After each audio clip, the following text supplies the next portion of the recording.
भैया बड़ी हंसी आवता। कुछ कुछ ऐसा करज खोर होले कुल अवश्य तो अपने में के ओकनी के अपन नाम का रखे के बाद नाम रखबो तो किसी आज है कुल जान तरह ओकनी के पैसा ले ली है कुल। अरे देना बाबू बड़ी अर्जेंट काम बा अगर हम तरह के बहुत जल्दी लौटा दे मर दे। देखिए आप मेरे बारे में तो जानते हो ना नेचर कैसा है मेरा एकदम हम लौटा दे।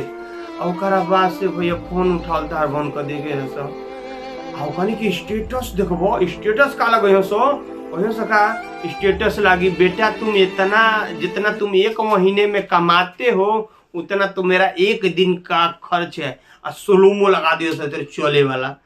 और जब स्टेटस दे के फोन कर दिया हमने के ए भैया का हो भैया 6 महीना हो गई आप पैसा दे दे तो का कहे कुल कहे का अरे राजेश बाबू हम कहाँ हम बताई जान तो कहाँ जी का हो गल भाई यार काम एकदम बिल्कुल चलते नहीं के एकदम मैंने इतना बुरा हाल हो गई बा। रिचार्ज तो देखा ना पूछा कर लड़का कोई नहीं एकदम रिचार्ज मारल रिचार्जो को पैसा नहीं के मैंने हमारी को बात ना समझ में आवेला कि मैं तो जना ना सका स्टेटस पे लगा के जना वाला सके जितना तुम एक महीने में कमाते हो तो हम एक दिन में उड़ाते हैं। पैसा मांगला के बाद गाड़ी फट जाता है।